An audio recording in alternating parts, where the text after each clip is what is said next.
Assalamualaikum warahmatullahi wabarakatuh. Alhamdulillah wassalatu wassalamu ala rasulillah, amma ba'd. Teman-teman sekalian, para asatis, kiai-kiaiku, dan para ustadz-ustadz, da'i-da'i, kondang yang ada di seluruh pelosok penjuru negeri ini. Alhamdulillah, pada kesempatan yang barakah ini kita berjumpa lagi di hari Jumat, tepatnya di selesai subuh hari kita melaksanakan sholat duha. Kita sedikit menjelaskan tentang syarat dan rukun khutbah Jumat sesuai dengan mazhab Imam Syafi'i. Tentunya kita selalu bertanya-tanya, bagaimana sih syarat-syarat dan rukun khutbah Jumat? Karena banyak di antara kita yang mungkin ketakutan melaksanakan khutbah Jumat diakibatkan karena belum ada pemahaman tentang cara-cara sholat Jumat dan khutbah Jumat. Maka hari ini kita akan menjelaskan syarat-syarat khutbah Jumat. Tentunya syarat-syarat khutbah Jumat sesuai dengan anjuran baginda Rasulullah SAW sesuai dengan mazhab Imam Syafi'i. Dari Abdullah bin Umar radhiyallahu anhu, Nabi SAW melakukan dua khutbah dan duduk di antara keduanya. Hadis riwayat Bukhari di nomor 928. Jadi ketika baginda Rasulullah dalam keadaan khutbah, setelah selesai khutbah pertama, sebelum masuk ke dalam khutbah kedua, baginda Rasulullah duduk sejenak atau tumaknina duduk untuk beristirahat, lalu melanjutkan ke khutbah yang kedua. Ini yang pertama, syarat yang pertama. Syarat yang kedua, khutbah dilakukan kemudian sholat. Nah, beda dengan Idul Fitri, Idul Adha. Jadi kalau Jumat khutbah dahulu, baru kita melaksanakan sholat. Kalau dalam Idul Fitri dan Idul Adha, sholat dulu, baru kita mendengarkan khutbah. Inilah yang dimaksud perbedaannya antara Idul Fitri, Idul Adha dengan khutbah Jumat. Hal ini berdasarkan banyak hadis yang menerangkannya dan adanya ijma' atau kata sepakat para ulama dalam hal ini.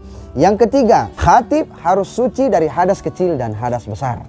Tentunya sebelum kita berangkat Jumat, kita selalu mandi bersih, mandi sunnah, dan kita melaksanakan mandi tersebut dengan berniat supaya menghilangkan dari diri ini nawaitul ghusla ila fil hadasil akbari. Kita berniat agar hadas besar ini hilang dari tubuh kita. Tentunya hadas kecil dilakukan dengan cara berwudu. Ketika membasuh wajah, kita berniat di situ.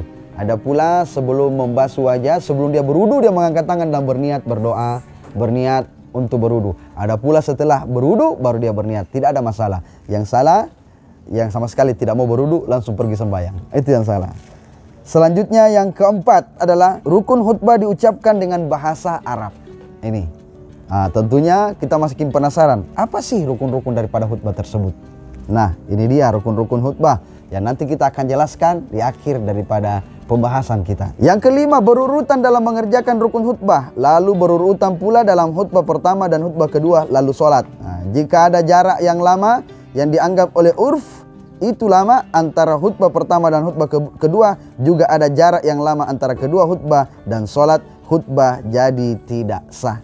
Jadi maksudnya yang dimaksud di dalam perkara ini adalah jika ada jarak yang lama setelah khutbah, dia pergi dulu belanja, dia pergi istirahat dulu. Setelah istirahat baru dia melaksanakan sholat. Inilah yang dimaksud jarak yang lama. Ya tidak mungkin juga kita sudah khutbah langsung pergi belanja di mall, belanja di pasar, atau pergi istirahat dulu, tidur-tidur dulu, baca-baca WA, dan tidak boleh seperti demikian. Itulah yang dimaksud jarak yang lama. Selanjutnya, yang mendengarkan rukun khutbah adalah 40 orang yang membuat Jumatan jadi sah. Ini 40 orang yang membuat Jumatan jadi sah. Ini. Jadi bagaimana dengan orang yang tidak cukup dengan 40 orang? Apakah kita harus melanjutkan dengan sholat duhur? Itulah yang dimaksud di dalam mazhab Imam Syafi'i. Jika tidak cukup dari 40 orang, maka lanjutkanlah dengan cara melaksanakan sholat duhur setelah melaksanakan sholat Jumat. Jadi pemirsa yang dirahmati Allah Subhanahu wa Ta'ala, syarat-syarat daripada sholat Jumat tadi telah kita jelaskan.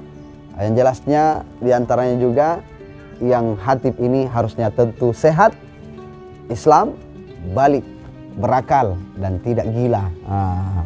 Ini yang dimaksud. Dalam keadaan berdiri apabila dia capek atau dalam keadaan letih, maka sebaiknya kalau masih sanggup untuk berdiri, berdiri.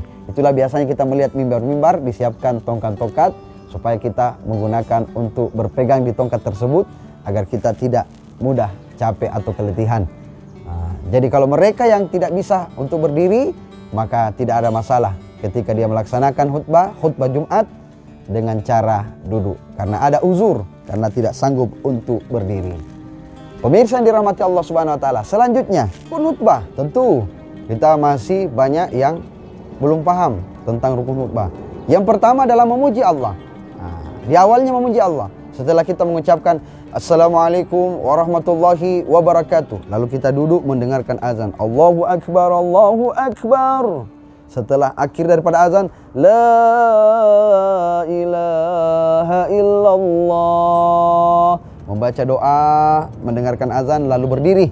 Setelah berdiri, kita mengucapkan kalimat memuji Allah. Alhamdulillah, atau dengan mengucapkan wasyukurillah, atau dengan mengucapkan innal hamdalillah, atau dengan mengucapkan kalimat-kalimat yang memuji Allah. Inilah yang dimaksud. Boleh. Ini di khutbah pertama dan khutbah kedua sama. Yang kedua adalah bersyahadat, mengucapkan 2 kalimat syahadat. Setelah kita memuji Allah, asyhadu an la ilaha illallah wahdahu la syarikalah wa asyhadu anna Muhammadan abduhu wa rasuluh. Setelah mengucapkan 2 kalimat syahadat, maka bersalawat. Allahumma salli ala Sayyidina Muhammad wa ala alihi wassabi wa man walah amma ba'd. Maka setelah yang keempat, rukun yang keempat ialah mengucapkan kalimat wasiat yang disebutkan dalam Al-Quran untuk ketakwaan. Seperti Faya ayuhan nas ittaqullaha haqqa tuqatih wa la tamutunna illa wa antum muslimun. Setelah itu kita menyebutkan ayat yang ingin disampaikan di dalam khutbah tersebut. Qala Allah Ta'ala fil Qur'anil Azim, Bismillahirrahmanirrahim. Seperti masalah ayat-ayat tentang apa dan apalah yang akan dibahas di dalam khutbah kita tersebut. Selanjutnya setelah itu menyampaikan isi, apakah itu dengan menggunakan bahasa Indonesia, bahasa daerah dan lain sebagainya, tidak ada masalah. Nanti ketika selesai daripada khutbah, barakallahu li wa lakum fil Qur'anil azim wa nafa'na wa iyyakum dzikril hakim wa taqabbala minna wa minkum tilawatahu innahu huwas samiul alim. Lalu kita duduk sejenak, inilah yang dimaksud duduk tumakninah. Setelah itu sebentar kita duduk lalu bangkit kembali dan melaksanakan khutbah kedua. Jadi ada jeda antara khutbah pertama dan khutbah kedua dengan cara duduk yang disampaikan tadi ketika kita menyampaikan di awal tentang syarat khutbah Jumat. Selanjutnya setelah bangkit dari duduk dan mengungkapkan kembali puji kepada Allah. Puji-pujian kepada Allah. Alhamdulillahi rabbil alamin. Alhamdulillahilladzi hamdan katsiran kama amar dan lain sebagainya. Terserah bagaimana puji-pujian kita kepada Allah. Selanjutnya mengucapkan lagi kembali 2 kalimat syahadat. Asyhadu an la ilaha illallah wahdahu la syarikalah wa asyhadu anna Muhammadan abduhu wa rasuluh. Yang ketiga bersalawat kepada baginda Rasulullah. Allahumma salli wa sallim ala habibina wa syafi'ina maulana Muhammad sallallahu alaihi wasallam. Fa ya ayuhan nas ittaqullaha ta'ala wa dzarul fawaish ma dzara minha wa ma batan hafizu ala salati wa huduril jum'ati wal jamaah. Wa'alamu anna Allah amarakum bi amrin bada'a fi binafsi wa thanna bi malaikatil qudusi faqala Allah Ta'ala fil Qur'anil azim wa lam yazal qailan alima. Lalu menyebutkan ayat-ayat tentang bersentuhan dengan bersalawat kepada baginda Rasulullah. Innallaha wa malaikatahu yusalluna 'alan nabi ya ayyuhalladzina amanu shallu 'alaihi wa sallimu taslima. Baru kita bersalawat. Bersalawat sesuai dengan salawat yang kita baca dalam keadaan tahiyat. Ya, asyhadu an la ilaha illallah. Ya, ketika kita baca dalam tahiyat, asyhadu anna Muhammadan abduhu wa rasuluh. Allahumma salli ala Muhammad wa ala Muhammad kama shallaita ala Ibrahim wa ala Ibrahim wa barik ala Muhammad wa ala Muhammad kama barakta ala Ibrahim wa ala Ibrahim fil alamin innaka Hamidum Majid. Setelah kita mengucapkan salawat kepada baginda Rasulullah sesuai di dalam tahiyat tadi, salawat itu yang kita baca ketika kita bertahiyat, maka kita bisa berdoa. Atau sebelumnya kita membaca tahiyat tadi, kita bisa berdoa. Angkat tangan untuk berdoa. Doanya tentu mendoakan seluruh umat. Ya, kita mendoakan seluruh umat. Atau bisa sebelum kita membaca salawat, kita menyampaikan kepada seluruh jamaah untuk mengangkat tangan dan berdoa. Allahumma salli ala Muhammad wa ala Muhammad kama sallaita ala Ibrahim wa ala Ibrahim wa barik ala Muhammad wa ala Muhammad kama barakta ala Ibrahim wa ala Ibrahim fil alamin innaka Hamidum Majid. Nah, kita berdoa mengangkat tangan. Allahumma ghafir lil muslimina wal muslimat wal mu'minina wal mu'minat al ahya'i minhum wal amwat innaka sami'un qaribun mujibud da'wat wa ya qadiyal hajat. Maka angkat kedua tangan kita bermohon kepada Allah. Ud'uni astajib lakum. Berdoalah kepadaku, kata Allah, maka aku akan ijabah doa. Angkat tangan kita, berminta kepada Allah, meminta. Semoga apa yang kita laksanakan hari Jumat ini, keberkahannya Allah senantiasa mengangkat wabah ini, menjadikan kembali bumi ini cerah seperti biasa kala. Sedia kala kita kembali berkumpul bersama saudara-saudara, kerabat, sahabat, dan teman-teman lainnya. Mungkin itu saja. Setelah itu kita tutup dengan kalimat ucapan penutup. Ya, setelah kita berdoa, Rabbana zalamna anfusana, apakah kita membubuhkan doa-doa yang lain taubatnya Nabi Adam alaihissalam, anfusana wa illan taghfir lana wa tarhamna lanakunanna minal khasirin. Rabbana atina fid dunya hasanah wa fil akhirati hasanah wa qina adzabannar. Amin. Ibadallah, innallaha ya'murukum bil 'adli wal ihsan wa ita'i dzil qurba wa yanha 'anil fahsya'i wal munkar wal baghi ya'izukum la'allakum tadhakkarun wa la dzikrullahil akbar wallahu ya'lamu ma tasna'un. Jadi selesailah khutbah kita laksanakan di hari Jumat ini. Bisa kita melaksanakan di rumah, bisa juga melaksanakan di masjid. Kalau di rumah tak sanggup, maka gantilah dengan sholat duhur. Kalau masih sanggup dan cukup 40 orang, karena ada juga sebagian ulama mengatakan 3 orang pun sudah cukup untuk melaksanakan Jumat. Nah, mungkin ini perbedaan yang harus kita semakin pelajari supaya kita dilengkapi dengan ilmu. Ilmu tanpa iman maka itu adalah bahaya. Sedangkan iman tanpa ilmu itu juga bahaya, karena itu adalah kebodohan.